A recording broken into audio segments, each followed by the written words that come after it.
5 principal हैं, लिख लीजिएगा, नाम से आपको अंदाजा जाएगा मतलब क्या है इसका। ठीक है, लिखिए प्रिंसिपल ऑफ स्मॉल स्टेप्स।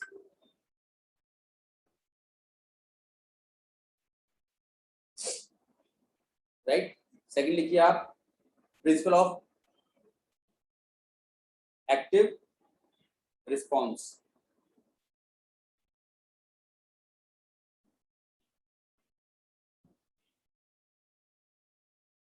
ठीक है, और थर्ड लिखिएगा प्रिंसिपल ऑफ इमीडिएट फीडबैक।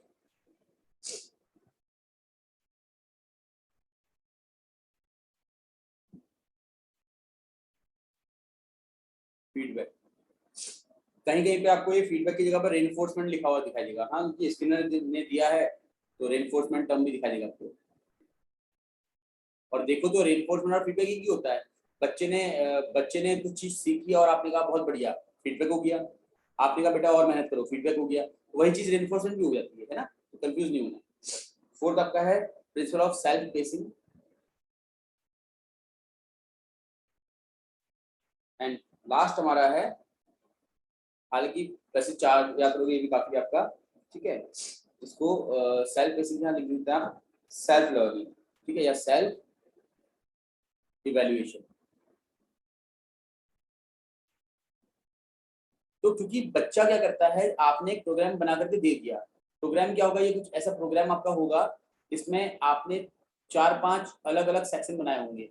बच्चा जब पहला सेक्शन पढ़ेगा तो उसके क्वेश्चंस करेगा, जब ये क्वेश्चंस पूरे करेगा तभी वो नेक्स्ट सेक्शन में जा पाएगा। ठीक है, तो सेक्शन 1, सेक्शन 2, सेक्शन 3। सेक्शन 1 में जब बच्चा पढ़ाई करेगा उसकी मर्जी, वो आज एक दिन में सारा पढ़ ले या समय लगाए पढ़ने में, है ना। तो अगर बच्चा एक ही दिन में सारा पढ़ता है, उसके क्वेश्चंस के आंसर कर लेता है, तभी जाकर के वो आगे जा पाएगा। तो होता क्या है, बच्चा स्मॉल स्मॉल स्टेप्स में सीख रहा है, वो अपने जो गति है उसके आधार पर सीख रहा है ना। बच्चा खुद से इवैल्यूएशन कर रहा है, क्योंकि क्वेश्चन करने के लिए आप नहीं कह रहे बच्चे से, है ना, नहीं आप प्रश्न पूछ रहे हैं। बच्चा खुद से प्रश्न देख रहा है, उनको सॉल्व कर रहा है। सॉल्व इसलिए कर रहा है कि उसको नेक्स्ट सेक्शन की तरफ जाना है, बस। ठीक है, और अगर वो सॉल्व कर लेगा तो नेक्स्ट सेक्शन में चला जाएगा, तो पॉजिटिव रेनफोर्समेंट। सॉल्व नहीं कर पाएगा तो नेक्स्ट सेक्शन में नहीं जा पाएगा, उसको रिपीट करना पड़ेगा यही सेक्शन। तो मतलब क्या हो गया आपका, नेगेटिव रेनफोर्समेंट हो गया। That's it. तो इस तरह से small steps, active response, immediate feedback, self pacing और सेल्फ इवैल्यूएशन इसके प्रिंसिपल्स होते हैं। समझ में आ गया आप लोगों को? Hello. Yes sir. Yes sir. ये 3 तरह का होता है, ये भी लिख लीजिएगा आपसे, क्योंकि बीएड के सिलेबस में है तो पूछ सकता है ना। और ये 1 साल वाले बीएड के सिलेबस में भी था, ऐसा नहीं कि ये सिर्फ 2 साल वाले में है। Linear, branching, and third mathematics.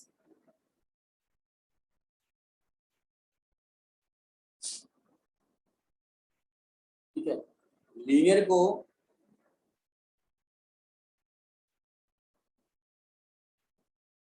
Extrinsic भी कहते हैं और ब्रांचिंग को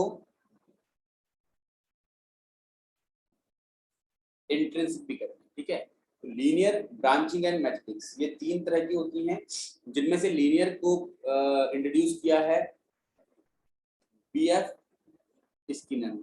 बस यहीं तक आपसे पूछता है, उसका आगे नहीं पढ़ता है। क्लियर हो गया? Hello. Yes sir. BF Skinner ने ये लीनियर प्रोग्रामिंग दी तो किस पर बेस्ड होगी आपकी, बताओ?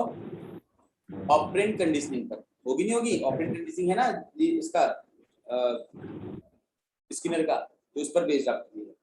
ठीक है, फिर बात करते हैं हम ब्रांचिंग की। तो ब्रांचिंग को इंट्रिंसिक भी कहते हैं। ये दिया है आपका नॉर्मन ए क्राउडर, नाम है इनका, नॉर्मन ए क्राउडर।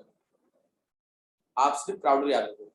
ठीक है, कैसे याद रखोगे क्राउडर? याद रखने का तरीका आपका होता है, देखो लीनियर तो आपने याद रख लिया स्किनर के नाम से, और बी के बाद क्या आता है आपका, सी आता है। तो ब्रांचिंग किसने दिया है? क्राउडर ने दिया है। ऐसे इसको याद कर सकते हो आप। ठीक हो गया? अब इनका डिटेल आप लोगों के लिए इंपॉर्टेंट नहीं है, तो मैं इसलिए डिटेलिंग पर नहीं जा रहा हूँ इसकी। अगर बीएड कर रहे होते, आप रेगुलर क्लासेस चल रही होती हमारी, तो उस समय आपको पढ़ाया जाता है। तो अभी फिलहाल जो एग्जाम में हमारे आने वाला है, हम उस पर ही चर्चा कर रहे हैं, उससे इधर हम बिल्कुल भी डिस्कशन नहीं करेंगे।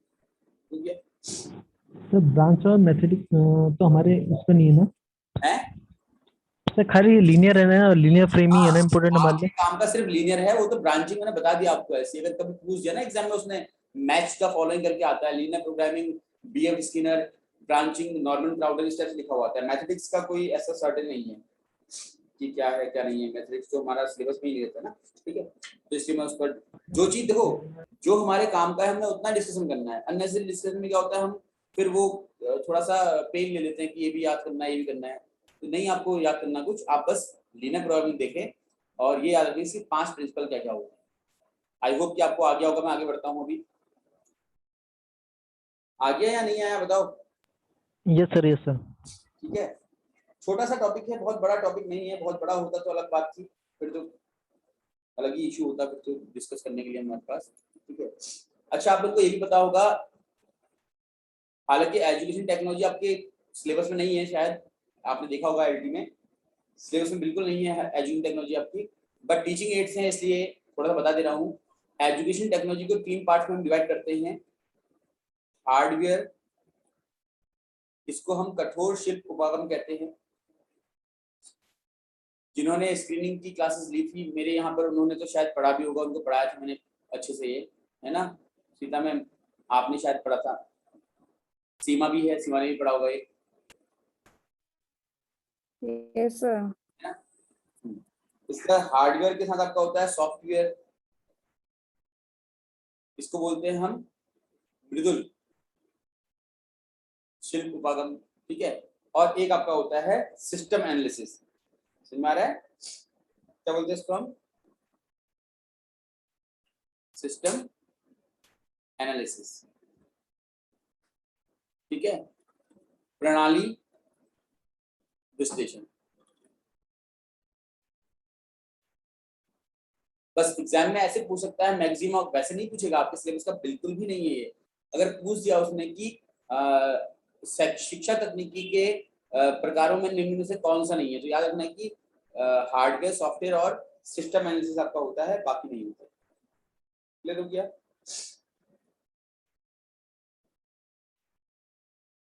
Hello, yes sir.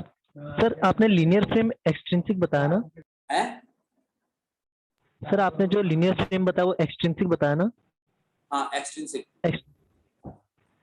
ठीक है सर। एक्सट्रिंसिक होता है, क्योंकि इसलिए याद रखना, देखो लीनियर में क्या होता है, हम रेनफोर्समेंट देते हैं, रेनफोर्समेंट दे रहे हैं यानी कि बाहर से मिल रहा है, बाहर से मिल रहा है मतलब कि एक्सट्रिंसिक हो गया आपका, ऐसे याद रखना, ठीक है। मतलब याद ओके रखने का सर। तरीका है बस। चलो आगे बढ़ूं मैं। Yes sir.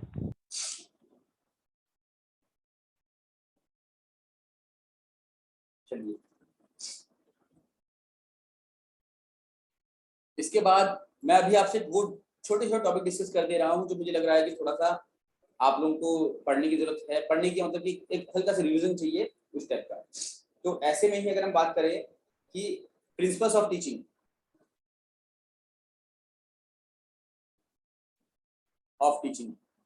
तो फिर से मैं कह रहा हूँ, ऐसा कुछ नहीं है कि जो आपने ना पढ़ा हो इसमें, अभी आप सुनेंगे सब आपको लगेगा हाँ पढ़ा हुआ है। बहुत सारे होते हैं प्रिंसिपल्स, क्या होते हैं मैं बता दे रहा हूँ कि एग्जाम में अगर आ जाए तो कंफ्यूज ना हो आप, ठीक है। क्या करते हैं आप टीचिंग में, सबसे पहले प्लानिंग करते हैं, करते नहीं करते हैं, हाँ या ना बताओ। Yes sir. Yes sir. तो प्रिंसिपल ऑफ मतलब टीचिंग करने के लिए आपको प्लानिंग करनी होती है ना। इसके बाद प्रिंसिपल ऑफ, बताओ, ऑब्जेक्टिव, मतलब ये ऐसे टॉपिक है ना जो कंफ्यूज करने के लिए दिए रहते हैं आपको, बस, है ना। आपको पता है कि जब आप टीचिंग करते हो तो आपको ऑब्जेक्टिव फ्रेम करने होते हैं, क्लियर हो गया। इसका आपको पता है कि आप क्या पढ़ाते हैं जो बच्चों के काम का होता है, तो बोलते हैं प्रिंसिपल ऑफ यूटिलाइजेशन, है ना। फिर आप बच्चों को जब पढ़ाते हैं तो आप उनकी प्रीवियस नॉलेज चेक करते हैं, पहले करते हो नहीं करते हो, याद है। Yes sir. Yes sir. हाँ, तो प्रिंसिपल ऑफ प्रीवियस नॉलेज, तो कुछ भी नया नहीं है, ठीक है। इसके बाद फिर अगर बात करें हम, जो हम टीचिंग करते हैं किस पर बेस्ड होती है, वो चाइल्ड सेंटर्ड होती है ना। प्रिंसिपल ऑफ चाइल्ड सेंटर्डनेस होती है आपका। इसके बाद जब आप पढ़ाते हैं तो आप ये भी कहते हैं कि बच्चों को पार्टिसिपेट करना चाहिए, तो प्रिंसिपल ऑफ पार्टिसिपेशन।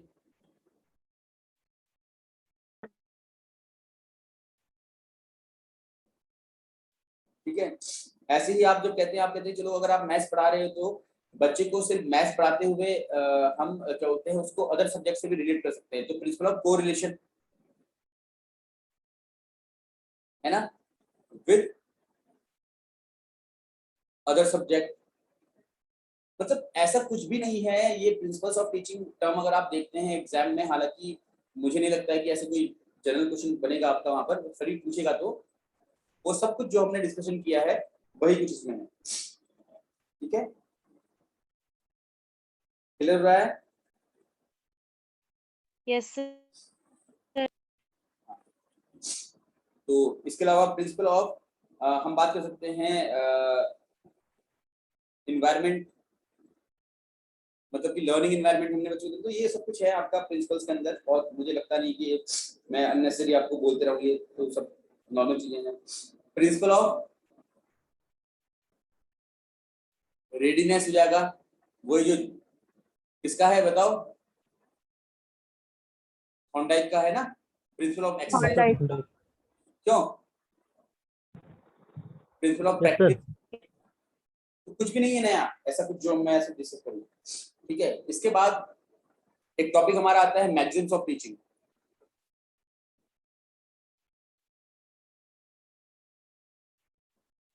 मैंने कल आपसे कहा था कि आपको सिर्फ आराम से ये 1 घंटा जो हमारी क्लास का है इसमें एंजॉय करना है क्लास, बस कुछ नया नहीं पढ़ रहे हैं आप, सब पुराना है, बस आपको ये समझाया जा रहा है कि एग्जाम में शब्द बदलेंगे, वहां पर भाषा बदलेगी, बट कंसेप्ट वही रहेगा। मैगजीन्स ऑफ टीचिंग की बात करते हैं, इसको थोड़ा देख लीजिएगा आप लोग। फ्रॉम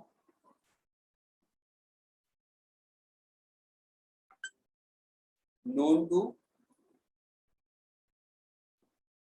अननोन, ज्ञात से अज्ञात की ओर। ठीक है, बहुत सारे मेथड्स में हम इस मैगजीन को यूज करते हैं। बताओ कौन कौन से मेथड होते हैं ऐसे, बताओ, सोचो जरा, आप लोग को लिखवा रखे होंगे मैंने, बताओ सीमा, राजेश। अच्छा, एक मेथड आपका होता है एनालिटिक मेथड में होता है, एनालिटिकल मेथड, है ना, एक होता है सिंथेटिकल मेथड। ठीक है, अब देखो एनालिटिकल मेथड क्या होता है, विश्लेषणात्मक बोलते हैं। विश्लेषण कब होता है, जब हमें कोई अज्ञात चीज मिलती है ना, जब हमें कोई अज्ञात चीज मिलती है हम उसको क्या करते हैं, ज्ञात में विभाजित करते हैं, यानी कि अननोन को नोन में ब्रेक करते हैं हम। याद आ रहा है कुछ फ्लैशबैक, है ना? Yes sir. हाँ, सर। तो जो ये एनालिटिकल मेथड है इसमें दो मैक्सिम यूज होते हैं। पहला तो होता है आपका फ्रॉम अननोन टू नोन, दूसरा होता है आपने एक किसी चीज को बहुत सारे भागों में बांट दिया, यानी कि फ्रॉम होल टू पार्ट। लिख लीजिएगा आप लोग, एनालिटिकल मेथड यानी कि विश्लेषण विधि में पहला सूत्र आपका अज्ञात से ज्ञात की ओर, फ्रॉम अननोन टू नोन, और दूसरा सूत्र आपका होता है पूर्ण से अंश की ओर, पूर्ण से अंश की ओर, फ्रॉम होल टू पार्ट। ठीक है, तो इस तरह से होल टू पार्ट भी आपका एक हो जाएगा मैक्सिम, होल टू पार्ट, पूर्ण से अंश की ओर।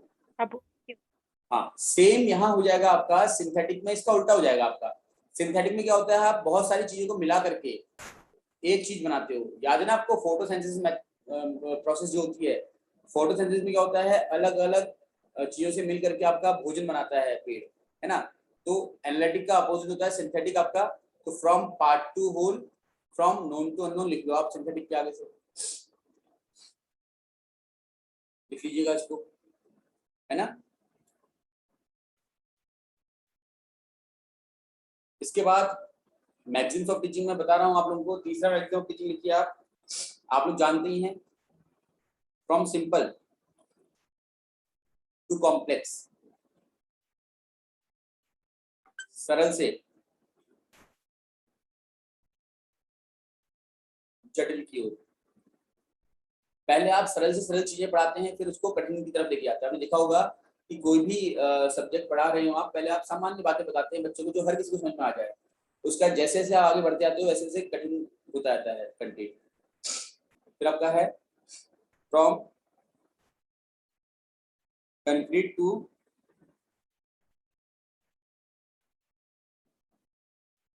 एब्स्ट्रैक्ट, ठीक है, यानी मूर्त से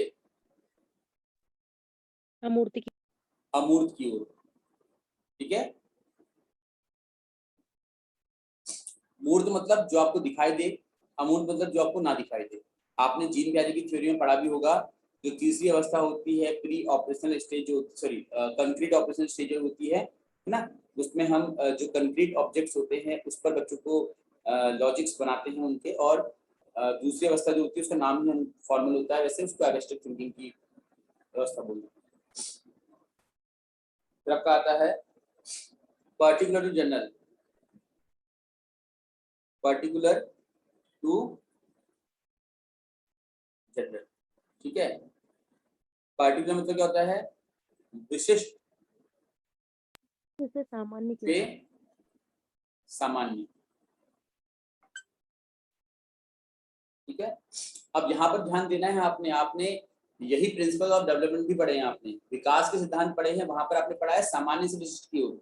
याद है आप लोगों को, विकास के सिद्धांत में आपने पढ़ा है सामान्य से विशिष्ट की ओर, बट यहाँ पर आप जो मैक्सिमम ऑफ टीचिंग पढ़ रहे हैं वो आपका पार्टिकुलर टू जनरल है। अब देखो ध्यान दो, इसका संबंध किस थ्योरी से, आपका किस मेथड से होता है, तो इंडक्टिव मेथड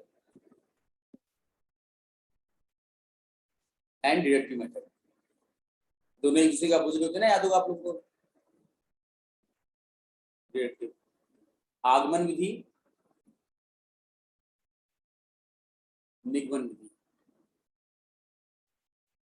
अब यहाँ पर ये ध्यान देना है कि आगमन में क्या होता है, PGI, ऐसे याद रखें आप, पर्टिकुलर टू जनरल मतलब विशिष्ट के सामान्य की ओर। PGI हॉस्पिटल होता है ना, देखा होगा आपने, याद है, चंडीगढ़ में बड़ा फेमस है PGI हॉस्पिटल। तो पर्टिकुलर टू जनरल क्या है, इंडक्टिव मेथड होती है आपका। इसका उल्टा कर लो आप, तो DGP, DGP क्या है, डायरेक्टर जनरल ऑफ पुलिस, बड़ी पोस्ट होती है ना।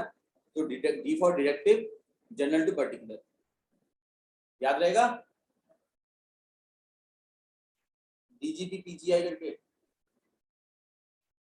Hello, yes yes, sir. sir. हाँ, ऐसे ही इसमें एक और चीज हम याद रखते हैं कि RED, R for rules, E for example. Example.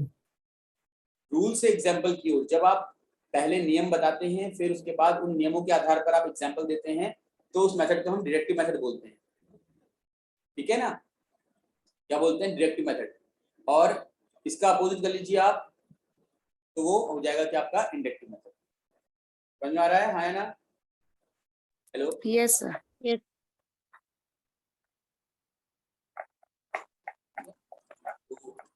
मैं प्रॉपर जगह पे लिख देता हूँ उसको, डायरेक्टिव जगह लिख देता हूँ RED, ठीक है। और इसका उल्टा कर लो आप, है ना, क्या हो जाएगा, E example to rule means inductive. ये भी पूछा था कई बार एग्जाम में। इसका आपका है नंबर 6,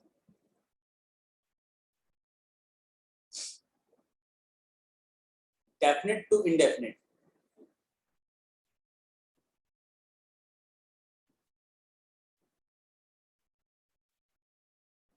मतलब निश्चित से अनिश्चित की ओर।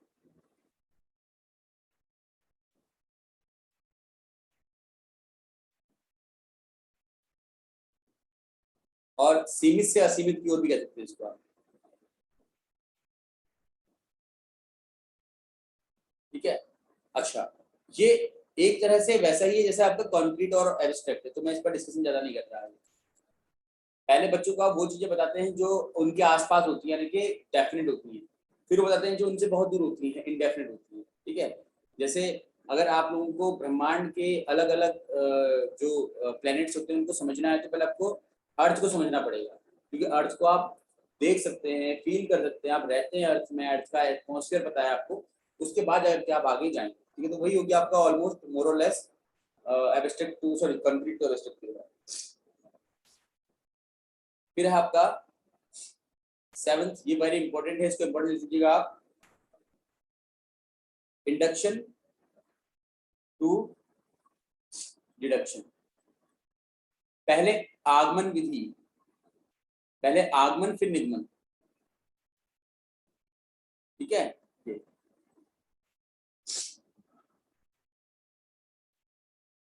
ऐसे आपका होता है, बताने की जरूरत नहीं है, बता चुका हूँ आपको मैं आगमन निगमन क्या होता है। ऐसे आपका एनालिसिस टू सिंथेसिस, क्योंकि जब कोई एक ऑब्जेक्ट, देखो इसको ऐसे समझो आप ना, ये एक ज्योमेट्रिकल फिगर है, ये जो मैथ्स वाले समझ रहे होंगे इसको,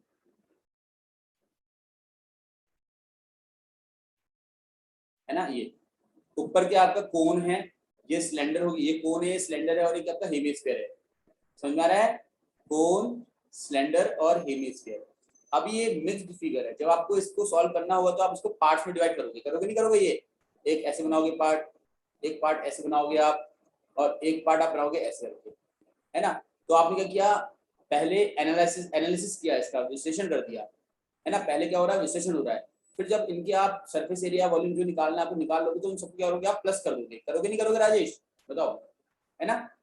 तो किसी Yes, भी sir. चीज में, किसी भी टॉपिक को पढ़ने के लिए आप पहले एनालिसिस करते हैं, फिर जो आपने एनालिसिस करके रिजल्ट्स प्राप्त किए हैं उनका आप सिंथेसिस कर लेते हैं। हेलो, आवाज आ रही है आप उनको? Yes, sir. Yes.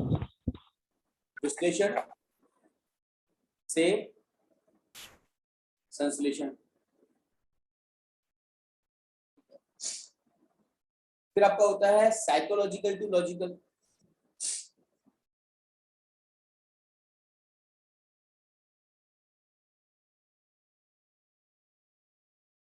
Psychological to logical, ये मैंने आपको वहां बताया था जब हम पढ़ रहे थे फेजेस ऑफ टीचिंग, याद होगा आप लोगों को, प्रीएक्टिव फेज में बता रहा था आपको मैं कि जब भी ऑब्जेक्टिव फॉर्मेशन होता है तो उसमें जो सॉरी जब भी कंटेंट सिलेक्शन होता है तो उसमें हम साइकोलॉजी से, साइकोलॉजिकल बेसिस पे भी करते हैं और लॉजिकल बेसिस भी करते हैं, ठीक है ना।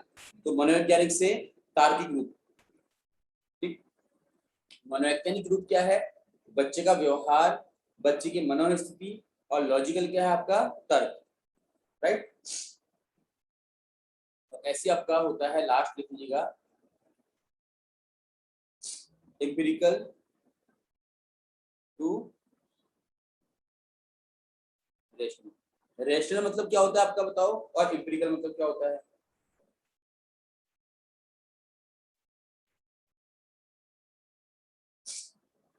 बताइए। तो एम्पिरिकल मतलब होता है जो प्रूवन होते हैं, मतलब जिनका कह सकते हैं एक प्रकार से पहले से हमें कुछ पता है, समझ में आ रहा है आपको? हेलो, जैसे जी सर। ब्रह्मांड में बहुत सारे क्षुद्र ग्रह होते हैं, ब्रह्मांड में सूर्य है, बहुत सारी आकाश गंगाएं हैं, ये सब क्या है, एम्पिरिकल आपका पहले से सिद्ध है, इसको हम सिद्ध नहीं कर सकते, इसको हम प्रूफ नहीं कर सकते। रैशनल होता है आपका बौद्धिक, बौद्धिक मतलब जिसका आप प्रूफ कर सकते हो, जिसको आप लॉजिकल तरीके से कह सकते हैं कि एक प्रकार से आप डिराइव कर सकते हो, प्रूव कर सकते हो, ऐसा हम कह सकते हैं, ठीक है। जैसे आपसे कहा जाए कि मट्टी को पानी में डालने पर क्या होता है, धुंधलापन हो जाता है मट्टी का, ठीक है, पानी धुंधला हो जाता है, तो ये सब क्या है आपका मोर और लेस एक प्रकार से बुद्धि के आधार पर आप ऐसा कर रहे हैं, इसको आप प्रयोग कर सकते हैं इन, है ना। तो ये है आपकी कुछ मैगजीन्स ऑफ टीचिंग, तो इनको आप देख लीजिएगा, बस एक बार रिवाइज कर लीजिएगा, इसको आराम से हो जाएगा आपका, ठीक है। कोई भी पूछना है कुछ भी इसमें से तो पूछ लीजिए प्लीज, कोई भी प्रश्न आपका यहाँ पर है तो पूछ लीजिएगा। Hello,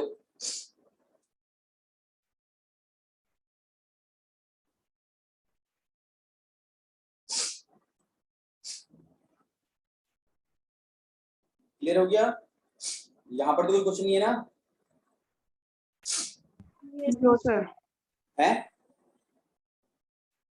No, sir. No, sir. हो गया ना?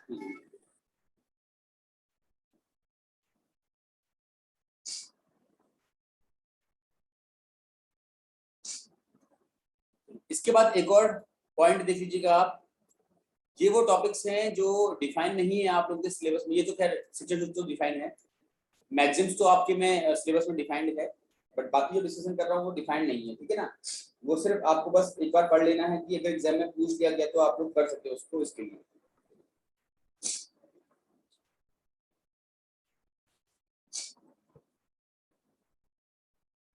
एक टॉपिक हमारा होता है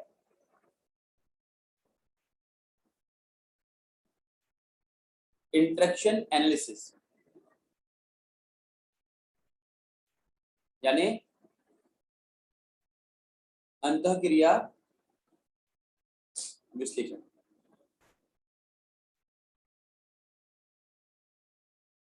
अब इसका मतलब क्या है, अंतःक्रिया विश्लेषण का मतलब क्या है? भाई एक टीचर है और बहुत सारे स्टूडेंट्स हैं। ये टीचर को स्टूडेंट के यहाँ इंटरेक्शन करना है, तो ये इंटरेक्शन किस किस तरीके से हो सकता है, इस पर ये विश्लेषण किया गया है, राइट। इसको बोलते हैं हम interaction analysis. Hello, Yes, sir. हाँ ठीक है। तो ये है आपका इंटरेक्शन एनालिसिस, और कुछ नहीं है इसमें। तो किस किस तरीके के होते हैं, इस पर एक एजुकेशनिस्ट है, उनका नाम याद रखिएगा सिर्फ, फ्लेंडर, ठीक है। फ्लेंडर का अंतःक्रिया विश्लेषण इनके नाम से जुड़ा हुआ है, ठीक है। इन्होंने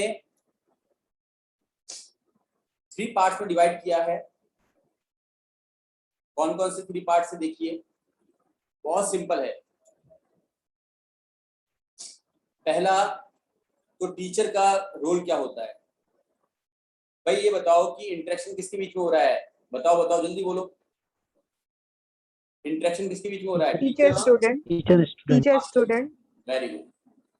तो 2 पार्ट तो हो जाएंगे आपके, टीचर और स्टूडेंट। और कभी कभी क्या होता है, दोनों ही नहीं बोलते हैं, होता नहीं होता ऐसा? जब दोनों ही शांत हो जाते तो होता है साइलेंस, यस और नो। तो जब टीचर और स्टूडेंट से मैं और आप, मैं टीचर हूं आप स्टूडेंट हैं, जब हमारे बीच में अंतःक्रिया हो रही है, इंटरेक्शन हो रहा है, तो एक स्थिति ऐसी भी आती है जब आप ना तो आप बोल रहे हैं ना मैं बोल रहा हूँ, यानी साइलेंस हो गया है, मौन हो गया है। वो मौन कब होता है? जब मुझे ऐसा लगता है कि आप कुछ पूछना चाह रहे हैं और आपको ऐसा लगता है कि सर रेस्ट लेना चाह रहे हैं। जैसे मैं चुप हुआ, मैंने बोला कि चलो अब मैं थोड़ा आप लोग को समय देता हूँ, आप पूछिए, और आप शांत, क्योंकि आपको लग रहा है कि कुछ पूछना ही नहीं है, तो ये होता है आपका साइलेंस। तो टीचर की जब हम बात करते हैं तो टीचर के 2 कैटेगरी होती हैं, डायरेक्ट और इनडायरेक्ट, ठीक है। प्रत्यक्ष और अप्रत्यक्ष रूप से। प्रत्यक्ष मतलब कि जब टीचर कोई एक्टिव मोड में रहता है, और इनडायरेक्ट मतलब जब इनएक्टिव मोड में होता है, ठीक है। क्योंकि डायरेक्ट की बात, ये थोड़ा सा उल्टा हो गया, हमारा अपोजिट हो गया, मैं इसको करेक्ट कर लेता हूँ, ठीक है।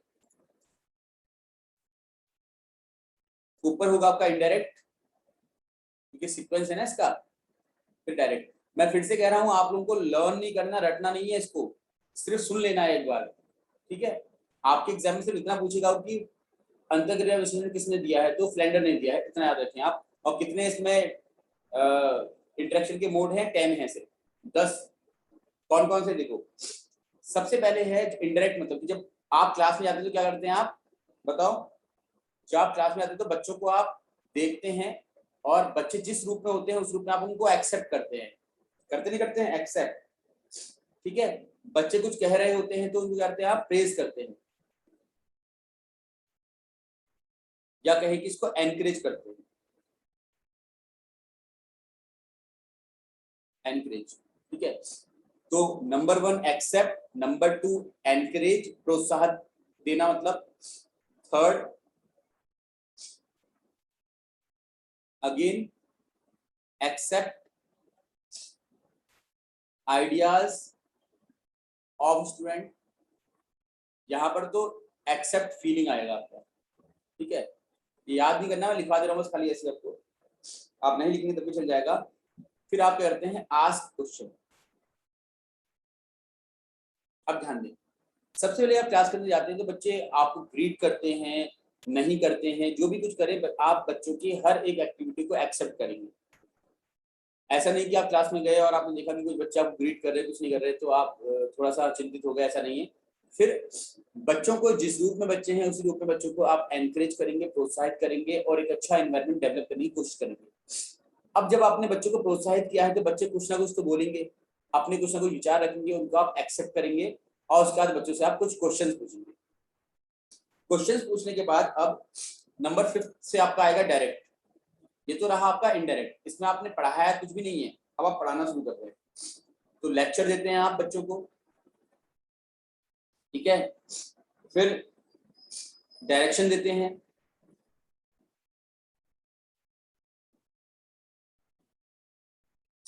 फिर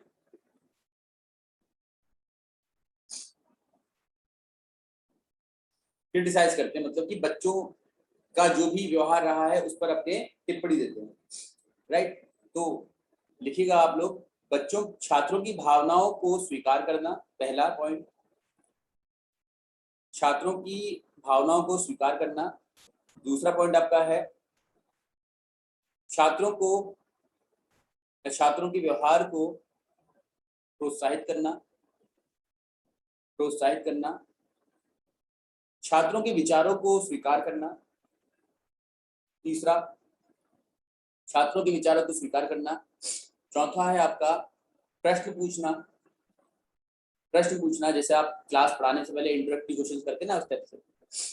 अब आप क्लास पढ़ाना स्टार्ट करेंगे। यहाँ तक आप क्लास नहीं पढ़ा रहे हैं, सिर्फ चर्चा परिचर्चा चल रही है आपकी। साइजिंग ऑफ द क्लास पढ़ा हुआ आप लोगों ने ना, पढ़ाया नहीं पढ़ा है। इंटरेक्टिव फेज जो आप पढ़ते हैं फेजेस ऑफ टीचिंग के अंदर, इंटरेक्टिव फेज में साइजिंग ऑफ द क्लास के अंदर सब कुछ आ जाता है आपका। इनडायरेक्ट जो बिहेवियर है, indirect behaviour of a teacher. Direct behaviour में क्या होगा, आप टीचर पढ़ाते समय या तो वो लेक्चर दे रहा होगा या बच्चों को निर्देशन दे रहा होगा, ठीक है। निर्देशन मतलब कि आप अगर कुछ टीएलएम ले गए तो बेटा ये टीएलएम देखो, या प्रैक्टिकल कराओ तो प्रैक्टिकल के लिए आप निर्देश देते हैं। क्रिटिसाइज मतलब कि जो बच्चों का व्यवहार है उस पर अपनी टिप्पणी देना, ठीक है। 7 नंबर तक तो टीचर के पास है। अब नंबर 8 एंड नंबर 9 ये बच्चों का रहता है। ये क्या होता है आपका, रिस्पॉन्स। बच्चे करते हैं आपके, रिस्पॉन्स करते हैं। टीचर जो भी कहेगा, जो पढ़ाएगा, उस पर बच्चों का रिस्पॉन्स आएगा। रिस्पॉन्स दो तरह से होगा, पहला तो टिपिकल टॉप रिस्पॉन्स और दूसरा होगा आपका इनिशिएशन।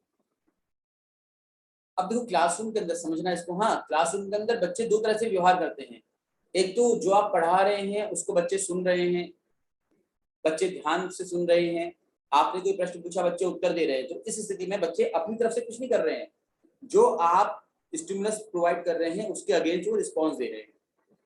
लेकिन एक और इंटरेक्शन बच्चे का होता है जब बच्चा बोलता है कि सर मेरे पास एक क्वेश्चन है, मैं आपसे एक प्रश्न पूछना चाहता हूँ, मुझे एक डाउट है ना, मेरी एक क्यूरियोसिटी है, तो वो क्या हुआ आपका, इनिशिएशन हो जाएगा।